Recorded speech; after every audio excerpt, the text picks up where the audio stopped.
My name is Kevin Dailey, and as Dailey used to call me in his special, hyphenated kind of way, my favorite son-in-law, second to none, especially Kenny Rexroad. I've been given the great honor to speak about Dale today. I want to tell you a little bit about his life and times, but I want to tell you even more about his great character and his legacy. Dale was born in Gibson, Kansas in 1934. He was born within 8 hours of the time his wife was born, right down the road in Shawnee, Oklahoma. Which one is 8 hours older is still classified information. He attended college and played basketball at Fort Hays State College in Hays, Kansas, and he graduated from Washburn University in Topeka, Kansas. After college, he went on into the Navy AOCS program, receiving his wings in May of 1959, and it was one of Dale's proudest moments. He served his country with distinction as a helicopter pilot and flew numerous military helicopters over a 20-year period. He married Caroline Heinz in 1956 and had 4 beautiful children. 3 of them are here with us today. One he is sharing great moments with in heaven as we speak. Somewhere along the way, he managed to even be part owner of a Dixieland jazz bar called Bill Bailey's, if you can believe that. 5 guys harmonizing and pouring beer. I would have liked to have seen that myself. After he retired from the Navy, he worked in real estate for a while, and it was there that he met the love of his life. One day, Jerry strolled by, and he wasted no time making his move, asking her for a date. The very first moment he laid eyes on her. For the record, she said yes, but she had to think about it, and she had to check a little bit first.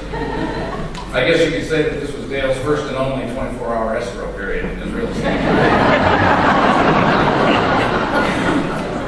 He then opened a picture framing business on the island, and I think it's safe to say that most everyone in this church has something on their wall that has his handiwork in it. I think it was all part of his grand strategy to never be forgotten. In retirement, he turned back to his roots and his first love and picked up a trombone that he had played in high school. I thought it might just be a passing phase, but he jumped into it wholeheartedly. Man, did he go after it. Band camps, practiced often, and then he helped form the Crown Island Jazz Band with Andy Gorham. I asked you, who doesn't do that at age 68? Well, those are some of the things that you should know about Dale. But he was less of a timeline and a bio than he was a man. And anyone that knows Dale knows he was a man of simple and straightforward values. Solid values, old school values. You know, the real kind, not the book of the month club kind. He was of the do the right thing generation, the greatest generation.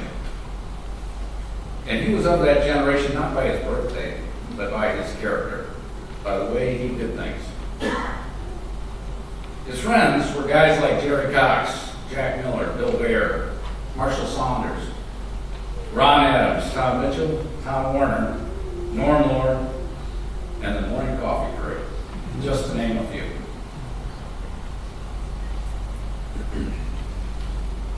All of these are go-to guys just like Dale was. A man's choice of friends speaks volumes about him, and his friends gave him so much pride. I'd say President Obama should have such an inner circle. First time I met Dailey, suffice it to say that I didn't exactly have him at hello.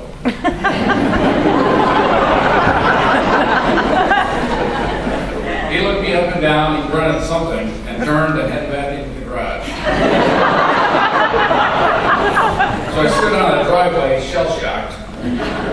I didn't like it, but I can tell you that now that my daughters are approaching dating age, I think that first lesson he gave me was going to be very valuable. Now, what Barb knew, and I did not, was that her father did not confer her respect easily. But once you got it, you worked very hard to make sure it didn't slip away. It had weight, and it had value. and because of that, he made me a better man. When I later asked him for his daughter hand in marriage, he said yes, but only if I agreed to memorize the Jayhawk fight song first.